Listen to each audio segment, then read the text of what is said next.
국민의힘 윤석열 대선 후보가 선거대책 회의에서 제3자적 평론가가 있어서는 곤란하다며 당 기강 잡기에 나섰습니다.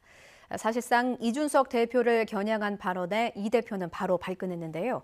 이 대표 사퇴 요구 의견까지 나오는 등 당내 파열음이 여전한 가운데 윤 후보는 정책 행보에 주력하며 증권거래세 폐지를 공약했습니다. 박석영 기자입니다.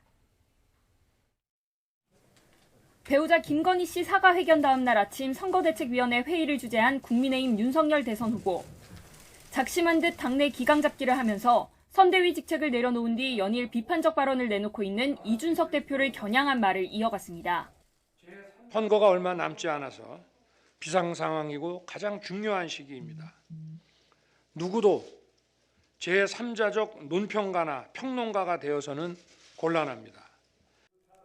김종인 총괄선대위원장 역시 반대 의견은 도움이 되지 않는다고 경고하며 후보에게 힘을 실었습니다. 대상은 명시하지 않았지만 이 대표와 이른바 윤핵관을 모두 지칭한 것으로 해석됩니다. 후보가 정책적으로 약속한 것을 자기 생각에 맞지 않다고 그래서 그거에 반대 의견을 개진하고 그렇게 해가지고 선거에 아무런 도움이 되지 않습니다. 이 대표는 바로 발끈했습니다.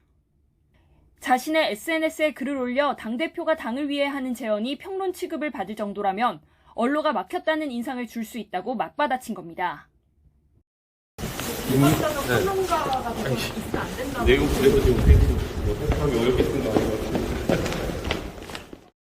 이를 두고 삼선 김태흠 의원이 이준석 대표의 철딱선이 없고 무책임한 행동을 언제까지 지켜봐야 하느냐고 비난하자 김철근 당대표 정무실장과 하태경 의원은 이 대표를 뽑은 당원들을 모욕하지 말라며 반박했습니다.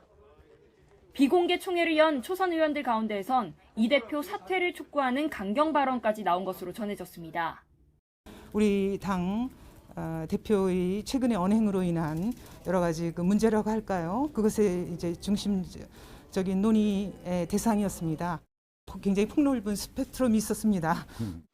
선대위 파열음 속 정책 행보에 속도를 내지 못하던 윤 후보는 일단 내홍 수습보다 공약에 박차를 가하기로 방향을 전환했습니다. 앞서 일자리 확대 정책을 내놓은 데 이어 증권거래세 완전 폐지와 공매도 개선 등 개인 투자자 보호 공약을 발표했습니다. 주식 양도소득세 대상이 확대되면 증권거래세는 폐지하겠습니다. 기업의 미래를 보고 투자하신 주주들을 보호하겠습니다. 배우자 사과 이후 윤 후보는 당내 기강 잡기와 정책 행보에 주력했습니다. 하지만 내홍을 해결하고 떨어진 지지율을 수습할 수 있을지는 지켜봐야 할 일입니다. YTN 박석영입니다.